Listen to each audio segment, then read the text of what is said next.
you're sitting on Oprah's couch, I have a feeling that could have been like maybe the biggest superstar at this moment that I'm going to interview right now that you get to meet and you get to learn about all this being in the moment, allowing space just to have those downloads.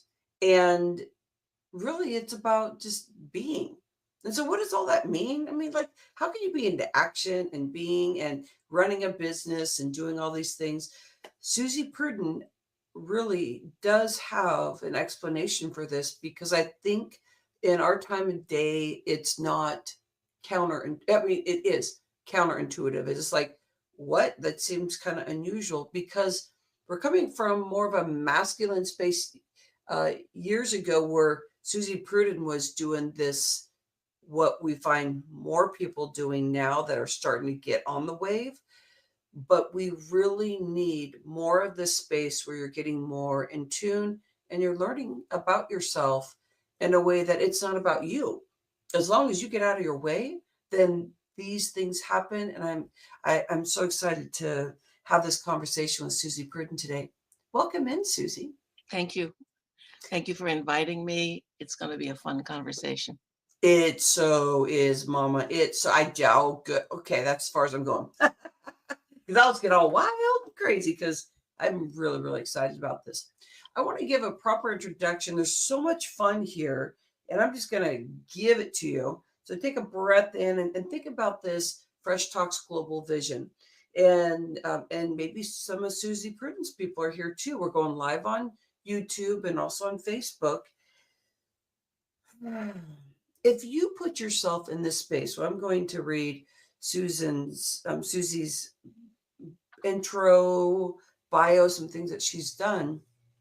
Think about for yourself, what is it going to take for you to fully step into something that may be unique for you, but you know that it's going to get you somewhere. And I hope that this conversation really inspires you to think about how much more energy you would have if you allow things to be in your creativity to come from those downloads. And it's about also nourishing the body so you can listen to that. So Suzy Prudden is a legend, an influencer for the past 55 years. Suzy has been bringing her expertise to the personal growth, entrepreneurial, and publishing worlds.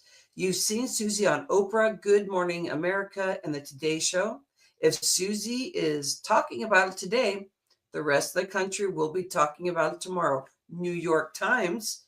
Suzy is an award-winning, internationally acclaimed speaker, workshop, and seminar leader, New York Times bestselling author, fitness expert, body-mind pioneer, hypnotherapist, success and empowerment coach, TV host, NBC and Nickelodeon. Oh, I love Nickelodeon. I remember when that came in. Radio host, creator in the Inner Mind certification program, and book publisher with the Itty Bitty Books.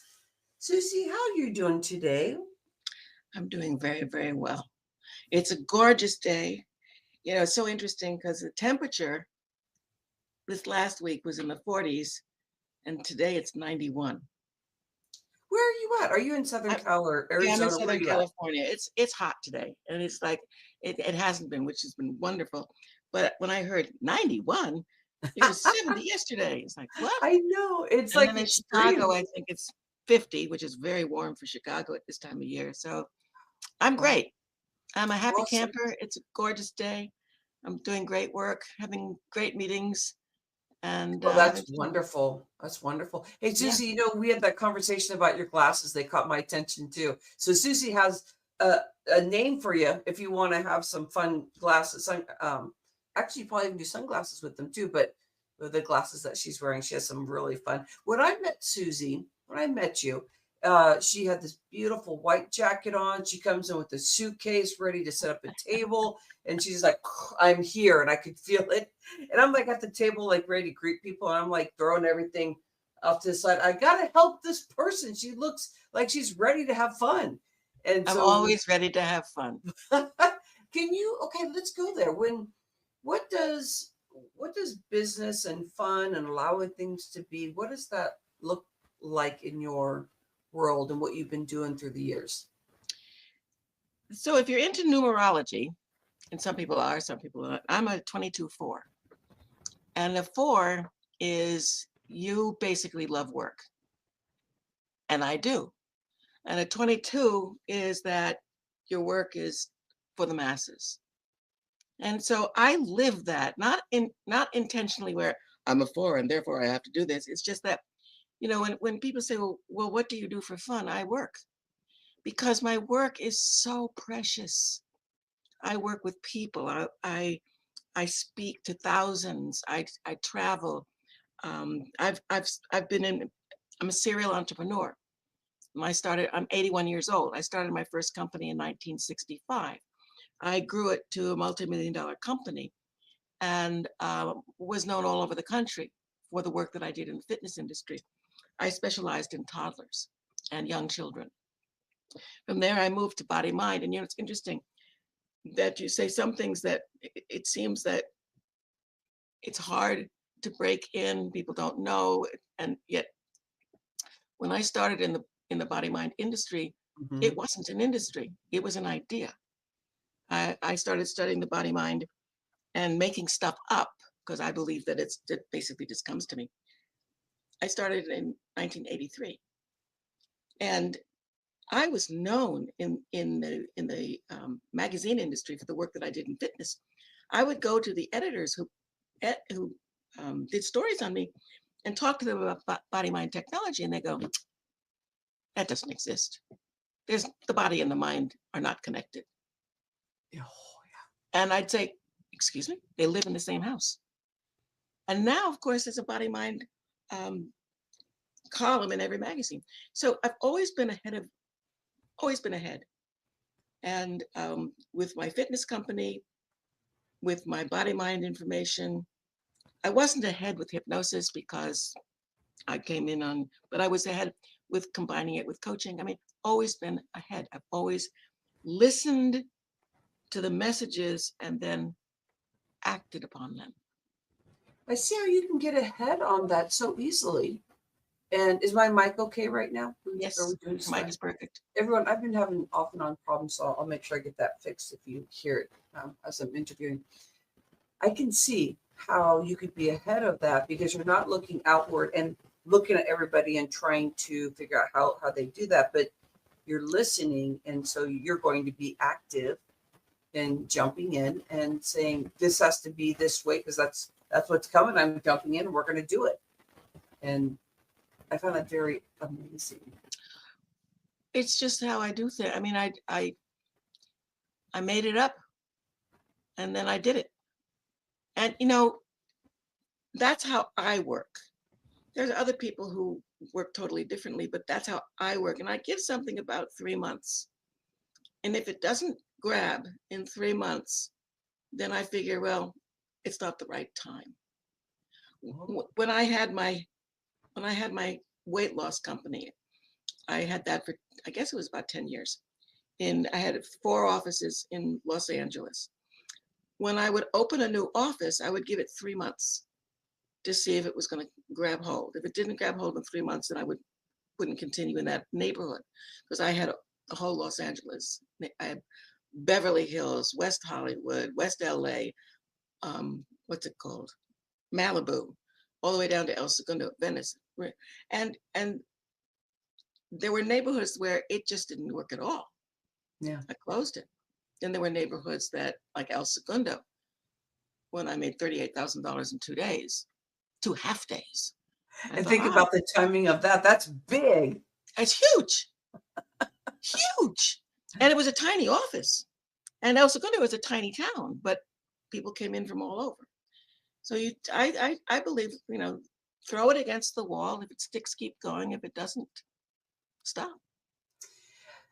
Now, I think that this is a great question about you bringing up your age and what we see can happen for people. And so I have a question here. So you're 81 and you've done all these different things. Usually 81, it's kind of people are saying, huh, been there, done that, and things start maybe not being as inspiring. How do you keep yourself just like in the flow and being inspired and creating stuff that you just keep feeling like this feels right? How do you keep yourself in that space at Well, 81 years old? well, first of all, I have to pay the rent. And I wasn't very smart with my money. And I spent a lot. And I miscalculated investments and stuff. So I'm not the 81-year-old that can lean back in her rocking chair and say, oh, that was a good life. I'll just sit here and rock. I'm the one that says, okay, the rent's due, and the rent's due. But I love my companies. I really love my companies. I love getting ideas that help my clients. I love seeing their success. I love giving them the tools that can take them where I have been. Yeah. That's the juice. And I love making money. Mm. I think money is a Good great thing. And statement. some people say, well, I need just enough. No, you don't. Why not take a trip around the world? You can't do that with just enough. So it's like teaching people how to make peace with money is one of the programs that I've had over the years. Teaching people that, it's not too late to create something new. My mother, Bonnie Prudden, who started the President's Council on Physical Fitness and Sports under Eisenhower, created her final business when she was 81, my age. I've had my company 10 years. I'm not going to close it and start another one, but when you're 81, you just know more. Yeah. I mean, I'm hearing this word love. And so like we're talking, okay, so I'm 81 and I'm looking at, the rent due and stuff. And usually that would shut somebody down because it's like, here, wait, I'm scared. And just totally, and the creativity goes down. But I keep hearing that heart center, and heart, is that where you get your connection of your creativity and being open, is also that space. Like you're using that word love. I appreciate hearing that word so much. well, I wouldn't do what I do if I didn't love it because I work really, really hard. And if I didn't love what I would do, I wouldn't want to do. I wouldn't do it. Uh, but I also focus on making money. So it's like, and you can marry the two. When I had my weight loss center in Beverly Hills, we moved to a larger space. And I had a downstairs space and an upstairs space. The downstairs space had a waiting room, 2 treatment rooms, and a classroom. The upstairs space had a waiting area, a treatment room, and the executive offices. The waiting area was huge, but it wasn't making me any money. And I looked at it, this is funny, and I said, this room isn't making me any money. We have to change that.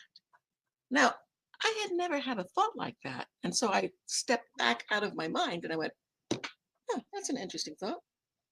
So I said, how am I going to turn this room into a money-making room? Because it was configured weirdly. And then I thought, I'll create a certification program. That was on, I think, a Thursday. The following Monday, I had created the certification program. I was going to teach people how to become hypnotherapists. It was going to be a, I don't know, 10-week course. They would come to that office and all sit in that room. And because of that thought, this room isn't making me any money. And because I love teaching, I love hypnosis, and I could certify people, I put it out there and I made $18,000. So again, if no one had shown up, I wouldn't have continued. But 18 people, I think, was it 18 people? No, 11 people signed up, and we did a 10 or 15-week program. I can't remember, it was years ago. But again, it came from what I love to do, and this room isn't making me any money. I'm paying rent on this room, but it's not bringing me anything. I love thinking about like the square footage. You're like, oh, here, wait, that's square footage right there. Okay, so I have a question about the action that you're taking. So, we all have these ideas, and sometimes some things we act on, some things we don't, whatever. It sounds to me that when you're hearing something, it's like a curiosity or awareness, like, here, I just said something. And then the curiosity comes to it. Is that where you kind of like feel the energy? Is there a next step there that you can share with people of like, okay, I'm going to lean in on this because I'm getting curious about this because you're very creative. So you must be getting more ideas than what all you the really time, move on. all the time, all the time. So um, when I moved out here to California in the 80s, I met Louise Hay, and Mm. we became really super, super friends. And it was still when I was moving from the exercise world into the body mind world. So it was perfect that I was hanging out with Louise. And she would come over to my house. We lived maybe 10 blocks from each other when I met Mm. her in the Palisades, which unfortunately no longer exists. My neighborhood is gone from the Palisades. But anyway, I no longer live there. I live elsewhere in Los Angeles, but I lived there. I have a special place in my heart for it. So we were exercising together in my living room. Yeah. We did that twice a week. We just had fun. And one day she goes, "Ow." And I said, "What's wrong?" And she said, "My hip hurts." I said, "Well, Louise, you're the expert. What does it mean?" And she, Ooh. and I mean, fell out of my mouth. Yeah, And because I so mean, she you're doing taught us, physical activity. She's the spiritual, and you're like, right. you're not going to a physical expert. You're saying, oh, what does that mean? Yeah, exactly. So she told me what it meant to her. Yeah. And I had an idea. And it was a daring idea because she's Louise Hay, but Yeah. I'm Suzy Prudden. So why not? So I said, "Louise, why don't we do a video together? I'll do the exercises and you do the affirmations." Susie, I'm just loving all this. Oh, I have to show you this way. Oh, I love it. So we did it, and we wrote a book, and so the book is what got me on the Oprah show. Now, the Oh, reason I'm telling you this story is many people, when they get an idea like that, would think it's I can't ask about this idea, yeah. but I don't do things that way. I figured if she didn't want to do it, she'd tell me, but she wouldn't know to tell me one way or the other if I didn't ask. So ask, because you give the person you're asking the opportunity Yeah. to say yes, Yeah. and I it is love an opportunity. And so we did this great video, and notice it's VHS, but I have it on MP4. what was really cool at that time, of course, you had to rewind and do all that kind of stuff that people just don't understand anymore. I I love that you're stepping in to like I think of like tenacious living in energy. Like there's a vitality about you. A question for you, since you've been in the health and wellness and you're learning about your body and you and your experience through life. Where does that vitality come from? Where does that stem from in you? There's I'm a very lot of blessed. energy, a lot of moving forward, a lot of I'm very, very blessed. I have a very strong constitution. I also eat well. Um, I need to exercise more. Here I mhm, am, the fitness guru. the Um, exercise queen. yeah, but I need to do more of it in my life right now. But I really love what I do. And I think that's really what's important, is to love what you do.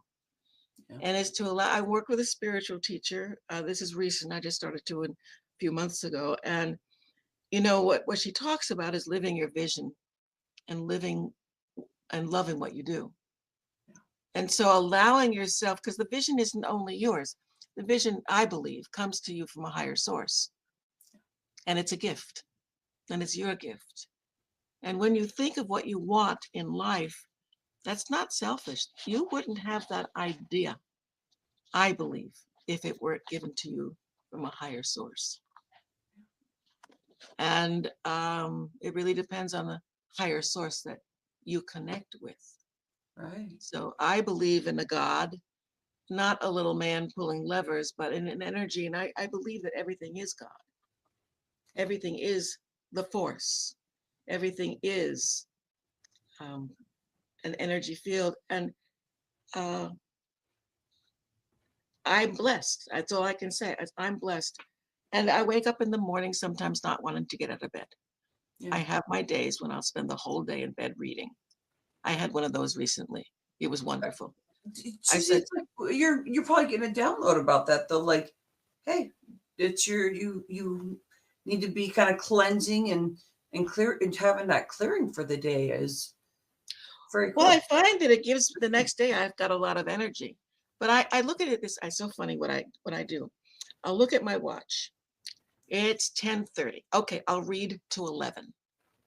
So I read to 11:02. Uh-oh, it's 2 minutes past 11. I'll read to 11:30. You got to put it on the half hour or the hour. That sounds like Then me I'll too. read to 11:37. Uh-oh, I'll read till 12. I spent the whole day on Sunday doing that until I finally, I'm reading like this because it's midnight. Eyes And tired, burning. yeah, and I finished the book and I started it on Sunday morning and finished it Sunday night. I had a wonderful day. Yeah. I I feel like that's snacked. part of business, Susie. What like so I really think about that. I believe I love what you're saying about the downloads and that everything you touch is really God. It's that source and that's where the energy is. And if we keep listening to that, there is no such thing as adrenal fatigue because you have your days where you're still listening, you're saying, I'm going to be staying in bed. Oh yeah, yeah, that's what that feels right. And so taking a nap and doing those things, to me, it is part of business. And I believe that that is there because our vessel can't go on and on and on forever. So we're going to have those days where we need to replenish so that we can be aware and alert to It's what's really going on. respecting the body. You know, we get one. We can get spare parts. I have a metal hip, but but this vehicle, it's got to do everything for us. You know, it's so interesting when I was in the body mind industry, and there was so many, and I think about how many women especially hate their bodies and they criticize themselves and criticize themselves. I am, I have to show you something. This is, and I think I showed it at the conference where we met. This is me in 1970 something. So I'm in my 30s and I thought I was fat. Mhm. And it's isn't that interesting? Fit for life, but you're dealing with some stuff in the background there. Miss Slender woman who thinks she's I mean, fat. I thought I was a fat person, Crazy. but we were trained as women Yes. that we had to be thin, thin, thin. I mean, emaciated thin. Like When I skeleton was thin, watching, huh? I beg your pardon? Like skeleton thin. Yeah, I was watching the Oscars. This is a number of years ago, and I was because I don't normally watch the Oscars. And I was watching the Oscars, and every actress that got up was rail thin. You know, put your hands around their waist, and tiny. And I thought, my God, I couldn't do that. And I was real thin at one point. I call it the divorce diet because I didn't eat, and I got down to 102 pounds. And when sizes made a difference, I was a size 2. I thought, that's tiny. I still saw myself as fat. It's the way I we're love trained. this conversation. I love this conversation. It's like a healing conversation because of what you've been able to accomplish, but you are being real and human.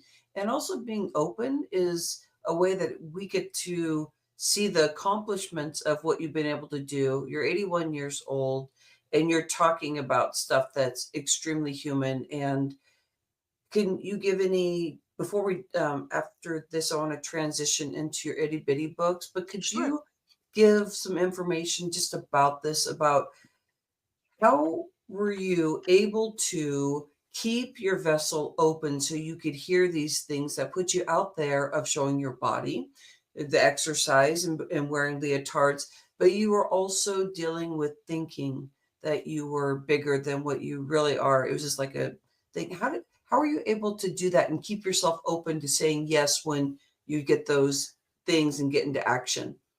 That wouldn't stop you. And I think it's a good Well, question that work. stops some people. It was my work. It was normal for me to wear a leotard. And it was normal for me to be on a diet all the time. Wow. And it was normal for me. I mean, I remember being in therapy. This goes back a bazillion years ago. And I brought my books into my therapist. I don't remember why. And he's looking at my books and he's surprised that in all of my books, I mean, I'm in a leotard. I was in the leotard, I mean, everything for 20 some odd years. I remember going to NBC one time and I'm dressed.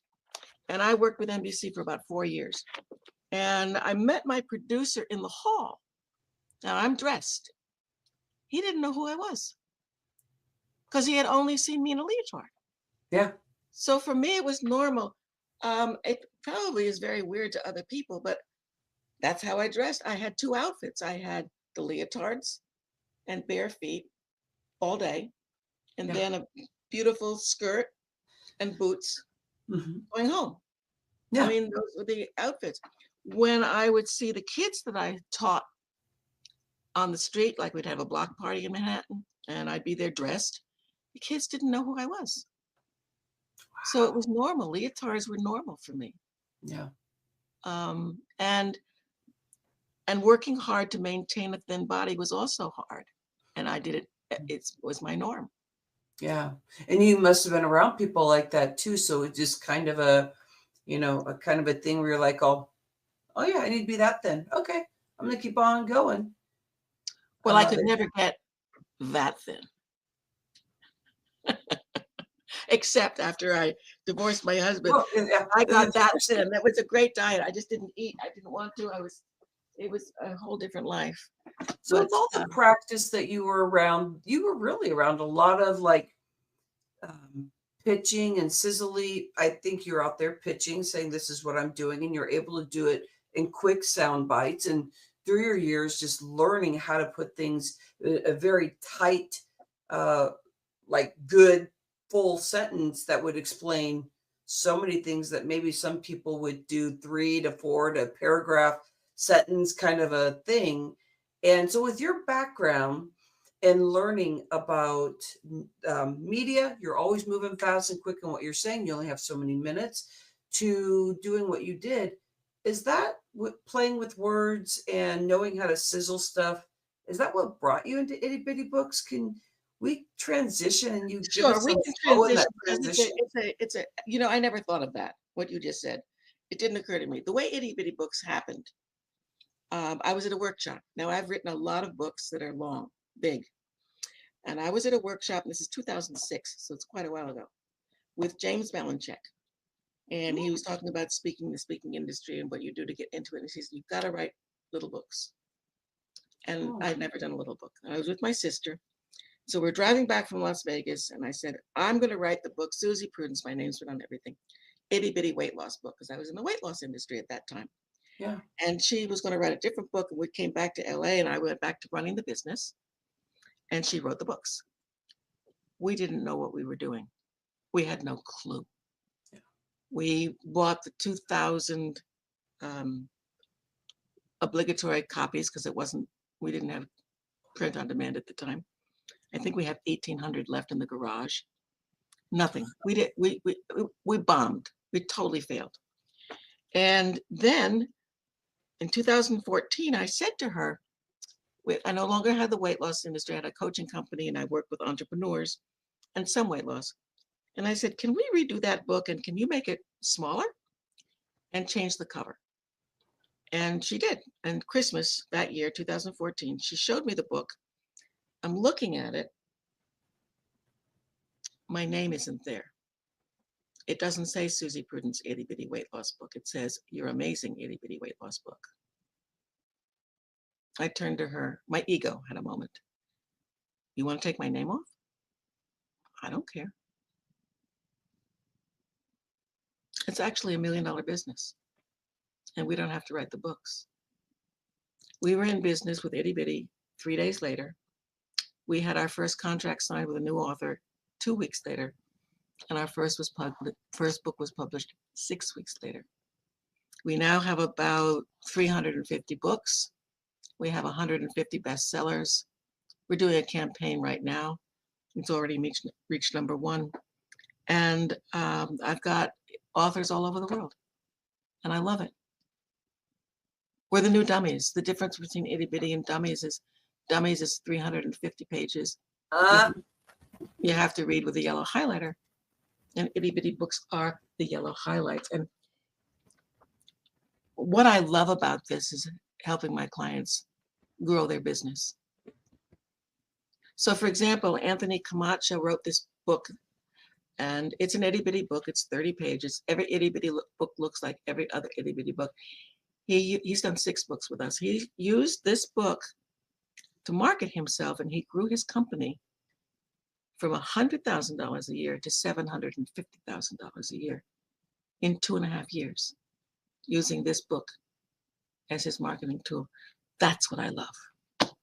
That's the excitement. That's what I wake up in the morning looking at going, that's a good day. I love how I'm talking about, oh yeah, that's just like a business card. And because that's like a typical thing to say about a book. And you go, oh no, that is like, that's your money maker. That's a business builder. That's a business builder. It's not a business card. And I tell my authors, don't give it away. If somebody hands me a book and said, here's my business card, I don't want it. I have to figure out who it is, where their information is. Do I want to talk with them? And then I have to find some place to put it. If I want a book, I'll buy it. It supports the author. It respects the author. It honors the author. Authors put, even in an itty bitty book, a lot of work, a lot of heart, a lot of soul into their book. It means something to them. When you say to somebody, may I have your book? As if, are you going to give it to me? I always say for $10. It surprises people. You're not going to give it to me? No, you can pay for it. So you have to honor yourself as an author and realize that very often, pardon me? As a business owner too. As a business owner, very often if you give someone a book, they're just going to put it in a pile. Even if you think you're going to read it, you may just put it in a pile. It's really about honoring yourself. A book is very, very powerful. A book positions you as an expert in your field immediately. A book gets you on stage. People are impressed with you because you wrote a book.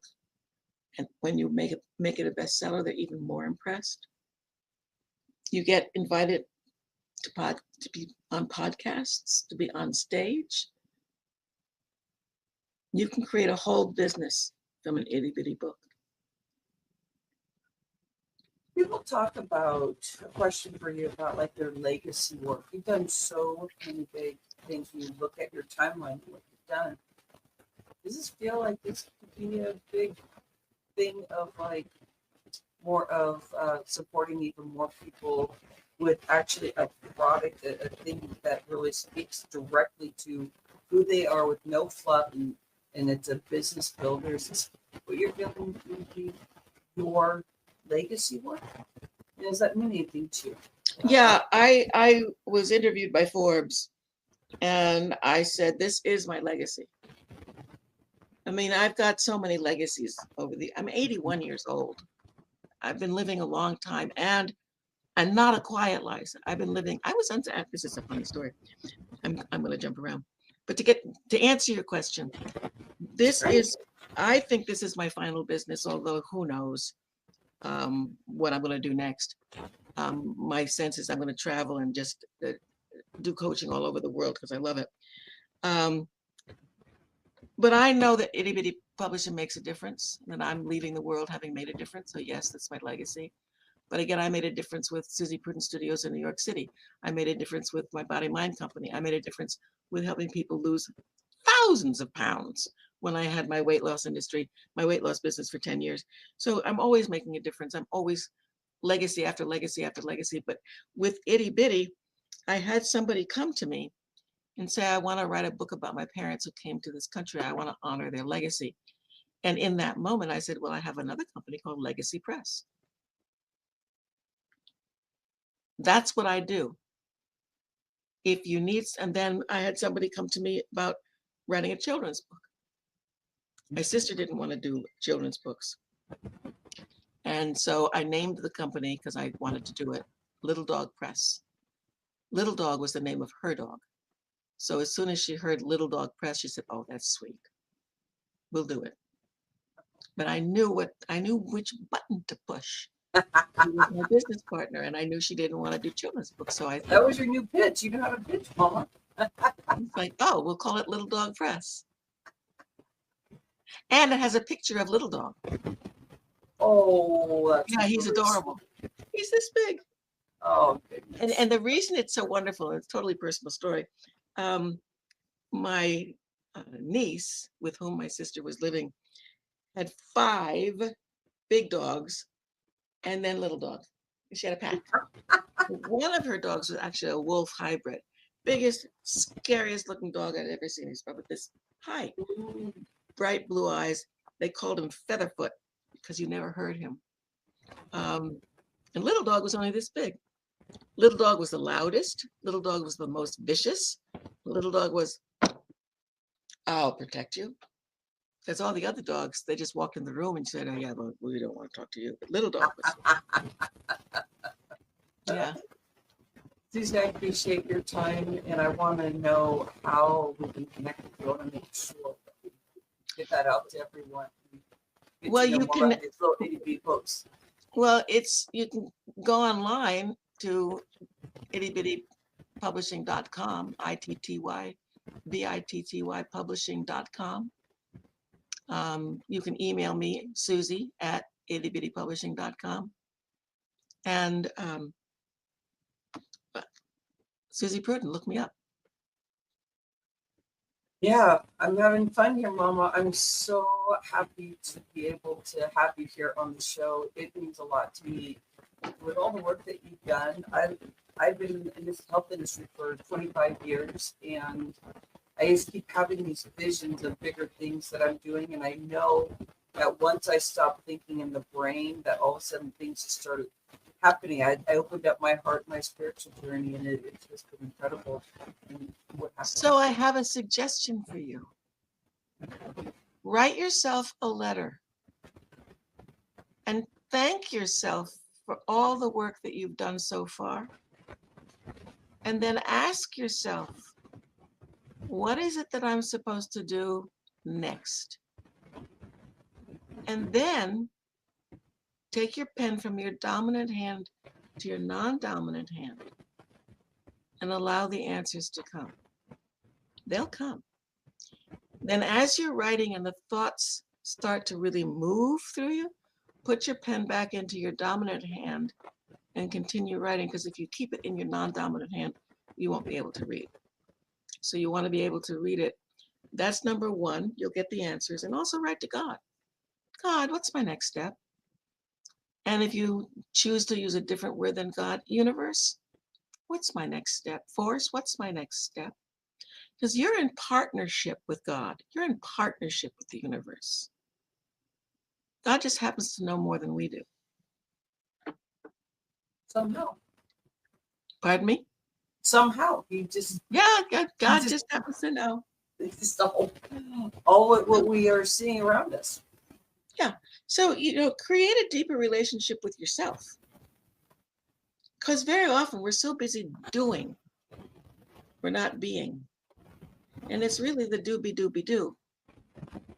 You've got to go back and forth between the two. And the answers will come. Suzy, that makes me smile even more. I have a do process. Perfect. You already know. Oh, thank you. Thank you for your time, my friend. You are such a busy woman, and I appreciate these moments of wisdom and allowing myself to feel the open space of what you're talking about. Just hearing when somebody says that's been doing what you have been doing all your life, it feels more logical and easier to follow because sometimes we don't listen to those downloads, intuition, the flow. So the more that we get in that space, the easier the flow is going to come and we can listen as it is And happening consistently. it wouldn't come if you weren't open to it and if it wasn't important. You don't get messages that are not important. I have a gift for everybody. It's a 4-hour workshop on, it's called Write Your Book Now. I do it I do it like every 8 weeks or so. If you email me at Suzy Prudden Suzy at Itty Bitty Publishing, I'll send you the link and I'll give you the link, Rhonda, to put in the notes wherever you do, Mhm. so that people can click a button Yeah. and show up. I'm happy to show you how to write a book. And so this is a 4-hour workshop. This is 4-hour cool. workshop. I do it every 2 months or so. Yeah. So the link is always changed. The dates are always changing. Okay. I've got one coming up in 2 weeks, and then I'll have another one 6 weeks later. So the invitation is open. Come, for those of you who are watching and listening, for those of you who want to take advantage of it, it's no cost to you.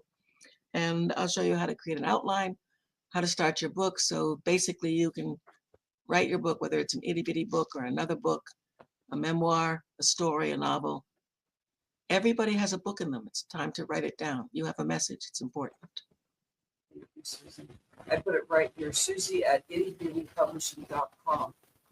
So I love and appreciate you. Everybody at Fresh Talks Global Vision and new people coming in, thank you for being here. And if you're seeing it in replay, please tell me some of the stuff that you are getting from, 40 minutes spending time with Suzy Prudden and the Fresh Talks Global Vision. We believe that we are really partnering with other people. We call it hashtag Speaker Locking Arms. We believe that we're here to be able to stop the blaming and the shaming in this world. And there's something that came to me when I was in Italy, and I said, there's something big that just came down here, and I need to honor that. And so for a couple of years now, I've been getting deeper into my humanitarian project and how we can bring speakers together and bring our minds into that global vision of what humanity really is needing at this point. So I appreciate you being here, and I can't wait for our next interview. Suzy Prudden, thank you for being with us. Appreciate you, my friend. Thank you. All right, everybody, we will be catching